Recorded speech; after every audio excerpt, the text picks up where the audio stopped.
When my brother, Harold, asked me to be the best man at his wedding, I was like, oh, of course, man. Because you've always been there for me. That's right. Like when I was in rehab.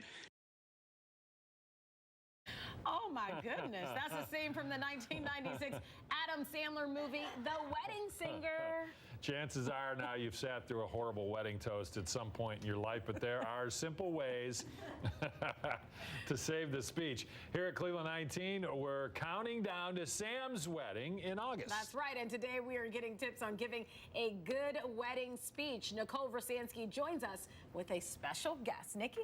Hey, I'm with communication expert Leslie Ungar, and we show you that video just to show you it probably won't be worse than that, right? So maybe that'll calm your nerves a little bit. That's the bottom bar. Exactly. Let's start with the don'ts. Absolutely do not, no. One of the things you said was this is a toast, yes, not a roast. Yes. Comedy is fine. You can be funny, yes, but don't use the whole speech to just make fun of the person. Yes. Why? Yes. Well, you know, it's interesting if you think about it. Months and months are spent planning a wedding.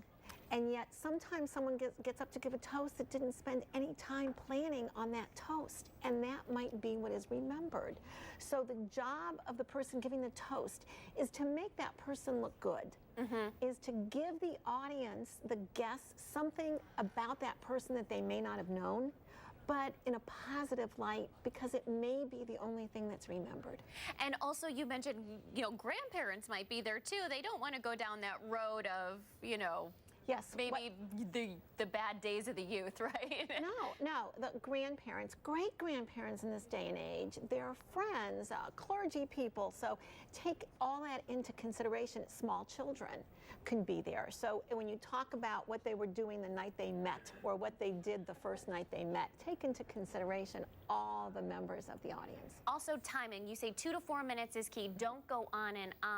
And you also say thank yous aren't necessary for your best man or your maid of honor speech. Correct. Thank yous are boring. So in that 2 to 4 minutes, which is going to go by pretty fast, you don't want to spend your time being boring. You can privately thank anyone afterwards, but really think about what can enhance the wedding, what can make that person more special, more memorable. That's your job as the person giving the toast. You were chosen for a reason. And you also say absolutely do not wing it, and that kind of brings us to our do's. Do absolutely plan. Yes. Do plan, do prepare, do practice. The only way that you can know that that toast is going to be 2 to 4 minutes is if you have practiced.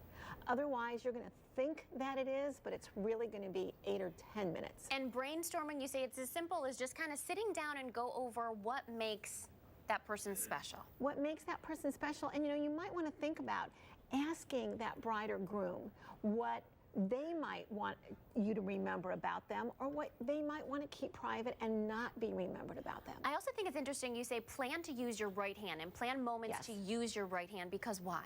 Because the right hand engages the left side of the brain, and it's the left side of the brain that thinks it's very funny to leave us standing there having no idea what to say or what we just said. So something as simple as 3 things I want to tell you about. 1, 2, and using that gesture. Let me tell you, but you have to practice that and prepare that so you know when to use it, where it's going to come from, and how long that hand is going to stay there. And practicing in front of a mirror, good idea. Yes. Thank you so much for joining us. This is such a nerve-wracking experience, so I think this will help calm some of those nerves too. Yeah, so we'll hi them to everyone.